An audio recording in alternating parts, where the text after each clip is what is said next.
We actually know way more about what we feel like we want and deserve in relationship than we maybe give ourselves credit for. Like, we don't have a healthy relationship, or it's hard to know how to have a healthy relationship because we just don't, know what it is that we should be looking for, or how we should be growing, or what we should be exhibiting in a relationship. But a lot of coming of age shows show us, because when we're obsessed with a character and we fall in love with a character, it's usually because that character is showing us things that we really need and want in our own relationships.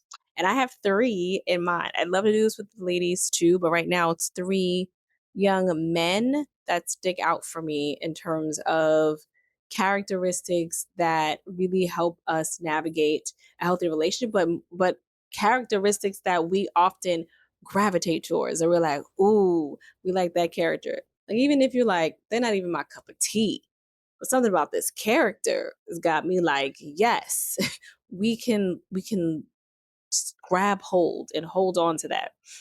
And the three characters are Spencer James from All American, Dwayne Wayne from A Different World, and Justin Edwards from Forever on Netflix.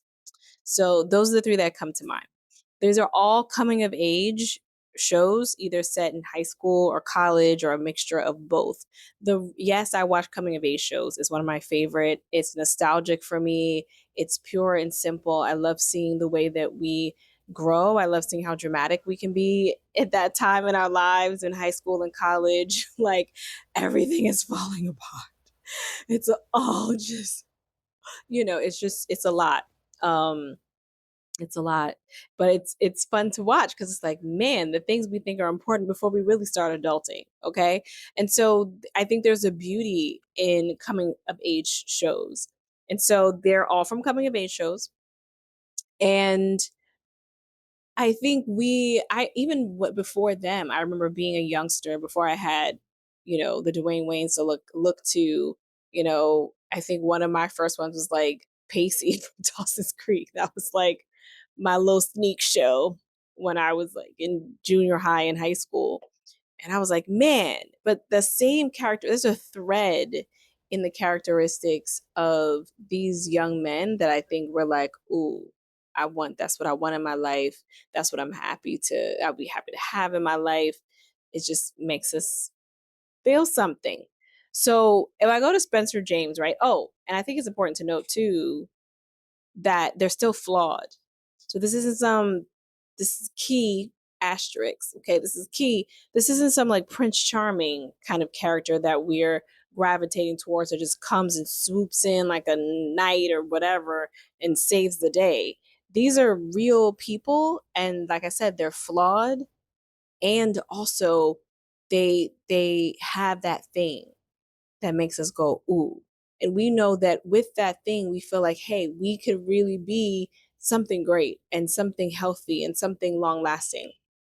And starting with like Spencer James from All American, one of the things that we gravitate towards for that particular young man and his character is the hero complex, which is a double-edged sword, which I'll talk about in a second. But that hero complex is just like, he is here to save you, to stand up for you, to support at you, and to have your back. And there's a strength and reliability that lies in that feels extremely comforting, because someone who's going to stand up for you, someone who does kind of swoop in some way, shape, or form, and you know that you can rely on them, is helpful. Like, you don't have to be a fan of the show All American to understand that part of the reason why people gravitated towards his character was like, he was going to stand up for you vocally, he was going to stand up for you physically, he was going to be there, he was going to support you,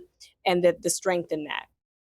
And I think the other part of it, that a characteristic that we grab onto, is that he was direct with his feelings, right?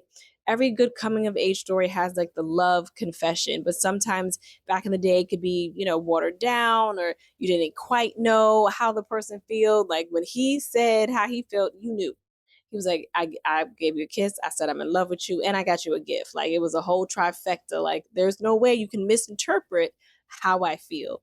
And there's something in the vulnerability of that. There's something in the directness of that. Like, to be vulnerable directly is not easy. So there's a courage and a bravery and another sense of strength that comes along with that, while also being vulnerable, right? So, yes, when it can be challenging to share true feelings, but when you can do so boldly, there's something very attractive about that. It attracts, it's magnetic. And that's what Spencer James did. He was just like, yeah, and I love you. I don't know when it happened, but I love you. And we can do this type of energy versus like, wow, versus feeling like you can't really say it or it having to be teased out. And sometimes that's just the case. But there is something very courageous and beautiful in the vulnerability and strength of being direct and bold about feelings and how you feel about a person. And one of the things that I say he's flawed around, because these aren't perfect characters, is definitely he was hot tempered in the beginning. Okay. Had some issues, getting into some fights, got some things going down, a little, he had some anger inside he had to come to grips with and start to heal from. But then also the double-edged sword I talked about, he has to be the hero in that moment where he has to be the one. And sometimes you can save yourself. Sometimes it's just not your place. And he didn't really know those boundaries in the beginning there. He learned that towards the end. But to be to have those flaws, because none of us are perfect, but to also be a character that we could say, man, when it comes to relationships, you're so direct, you're so bold, you're so courageous, you're so reliable and trustworthy and supportive, like all of those things you can show. So we gravitate towards that in the characters that we see. So that brings me to Justin Edwards. Okay, Justin Edwards from Forever. And I would say it's a characteristic. Again, this is high school, Professor James High School into college. But so they're all going to have a little bit of drama because it's high school and they're going to make dumb decisions. They're going to be mad at them. You're going to be like, oh, that's stupid, because they're young characters. But Justin is affirming. He is a gentleman. He makes it clear that he wants you, but also is so respectful. I think that's what, like, you want to be wanted, but you also want to feel respected and know that that person you with has respect for you, is going to support you, and is going to affirm you and let you know how amazing you are and remind you of how amazing you are if somehow you forget. Again, we gravitate towards that. We're attracted to that. And what's funny, that you might think that most people that are watching these coming of age shows are teeny boppers and 20 somethings, but in actuality, 30 somethings, 40 somethings, they're watching these shows too. And a lot of it is because these characters start to cling on to them. And a lot of these characteristics, at least in terms of relationship wise, is part of the why. And for Justin, I would say when we look at and we humanize him, they all come off very human from the bat.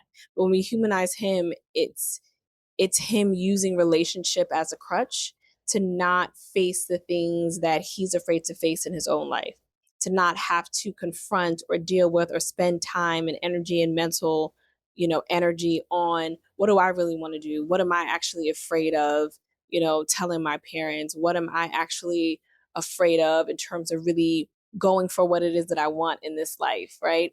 And a wonderful distraction, even though I love this person, is my relationship. And so using the relationship as a crutch or a distraction is a thing. And even as we get older, we can find ourselves delving into our kids or diving into our relationship or diving into our work.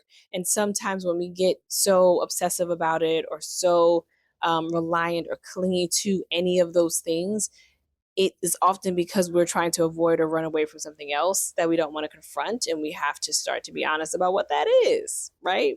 And so I think Justin allows us to open up into that world of relationship and look at how we hopefully come to a relationship. Are we affirming? Are we respectful? Do we respect the person we're with? We're attracted to that when we see it on media. We want that. We yearn for that. Are we also that? And are we receiving that? Um, and then being able to recognize when, like, look, I'm kind of using this as a distraction from some things that I really need to deal with that are mine, my stuff that I need to deal with. And I think opening up that can for us to think about is really powerful as a young man. And yes, even one in high school. So for sure. And last but not least, Dwayne Cleophas Wayne. Okay. 90s kid. You know, we really got to see the arc of Dwayne's character over all of the seasons, and then really started to see who he was in relationship when it was him and Whitley, obviously, right? You got Justin and Keisha, you got Spencer and Layla, and then his end game was Olivia. So, um, in their respective relationships, you got to see Dwayne Wayne with Whitley, and you got to see him blossom into someone who was like, I'm telling it like it is, and I'm telling the truth, and I'm not sugarcoating things. Where in the Denise era, when he had a crush on her, he was very shy, about that in some ways, right? Like she knew he liked him, but he wasn't nearly as forthcoming as he was when it came to Whitley, and his Whitley era. So it was great to see that him be so he's passionate about the things that he's passionate about. He's passionate about engineering and his work. And when he became a teacher, he was so passionate about that. And there's something very magnetic about someone who has their own thing and something that they love doing and something that they're interested in and they have a passion for it, and we gravitate towards that as well. And in our own relationships, do we nurture the passions within ourselves, or do we put our passions on the back burner for our kids or for circumstances or for whatever reason? And so we have kind of put out a little bit of that fire, or even interests, right? That we really want to delve into, because it doesn't have to be fiery passion. I have a friend who loves to crochet, right? It could be something that calms you. It could be something that you just are interested in doing, and that is something that is all your own, that you're excited about, in really boisterous ways or really quiet ways. Excitement is excitement, and we all can demonstrate that in different ways with different methods. And yeah, so his passion for the things that he do come for his things that he does, and what he's the mark that he's making on the world is really great to see. Okay, it's really great to see. It's something that we love and we gravitate towards. And he can be so playful. I still remember the episode where they were like just dancing and hopping on the bed to and lip singing to "Baby It's Cold Outside," and just teasing each other and playing around and laughing and having fun. Like, we want to have fun. Like, even if we 75, 80, it's three, we want to know that we can have fun with our partners. We can laugh with them. We can enjoy their company. We can, we can do things that make us feel alive and energized, right? Whatever that is. And so gravitating towards that playfulness, and how much when we grow up, when we start adulting, do we maybe abandon play in some way, shape, or form? And what ways that maybe we're not even recognizing do we enjoy play? Right. And it could be in very quote unquote small or simple ways in our day, a little tickle fight, a little random jokey joke, whatever it is. Just being playful is something that we gravitate towards in the screen, something that we see in a character in media, and we're in it, we're locked in. Flaws for Dwayne. I think he in the beginning it was that maybe he wasn't as honest and forthright with Denise when he was feeling her. But towards the Whitley era, I think it was sometimes it was like the opposite. He could be a little demanding, He could be, and we kind of love that. But I was like, okay, there's a thin line, but he could be a little demanding, definitely in the beginning. And I don't necessarily think this is a full mark of his character. I think this is someone who's in college, they're young, they're figuring it out. But when he was engaged to Whitley, and he went on a date with someone that he was interested in to kind of test the waters before their engagement party. I was like, oh nah, it's a bad decision. It felt inconsiderate. It felt like, that thing that we often are afraid of, that someone's going to have doubts about us. And instead of opening the conversation because they don't want to hurt us, you do something else that would hurt us or hurt you, right? That you go off and you do something outside the boundaries of trust, break the trust, all because you didn't want to hurt somebody. I get it. It can be a hard conversation to say, look, I know we're engaged, but I've been struggling. You know what I mean? I don't know how you feel, but I don't know. I'm like wondering about some things. That's hard as hell. Like that's a hard thing to say to somebody that you're engaged to. I get it. Perhaps it feels easier to just test the waters. But at the end of the day, it's not worth it, right? So we weren't feeling that. We weren't feeling that Dwayne Wayne. Okay, Dwayne Cleophas Wayne, we weren't feeling that. But again, even as these young men in these shows are they're flawed and they're human and they exhibit the characteristics that we yearn for in a healthy relationship. And we saw this and we internalized this. And I picked three characters that I know for a fact. Like if you've never seen the show, but if you're a fan of any of these shows, they're like, I love them. I love this character. I love, you know what I mean? So I picked them because of that. Because when you have a whole bunch of people like, oh, you're the perfect boyfriend, or you're just the perfect example of how it should be. Da, da, da. If people are saying that, it's because they're really gravitating towards the characteristics of these characters, right? So yeah, I feel like it in media we have to maybe sit back and remind ourselves, because I was thinking about a different world in particular today, but we have to sit back and remind ourselves that we have seen what it is that we want. We have seen examples of what characteristics make a healthy relationship, even as you're working through the things, even as, because we're all human and we're all flawed, even as you work through them, like we know because we're attracted to the characters that feel good. We're attracted to vulnerability spoken courageously. We're attracted to someone who we can rely on. We're attracted to someone we can trust. We're attracted to someone who affirms us and who supports us, right? And all these characters, like, oh, that sounds great, but that's people are not. That's why we also have grace for the fact that we're human and we all make mistakes and we all make dumb choices. It's just part of life. But essentially, we grow into the characters that we want to see, and we exhibit the characteristics that we want to see. Like if you want somebody who's reliable, and are you are you reliable? Are you someone who affirms your partner? Are you someone who is considerate of your partner? Are you someone who you know will have their back no matter what? Are you someone who can boldly and directly state what it is that you're feeling and thinking to them, despite what their reaction may or may not be, right? Like so, we have to look at it in both sides. That's just what it is. So yeah, I was when I think about media and how much of an impact it has, I enjoy good writing. I enjoy good media for sure.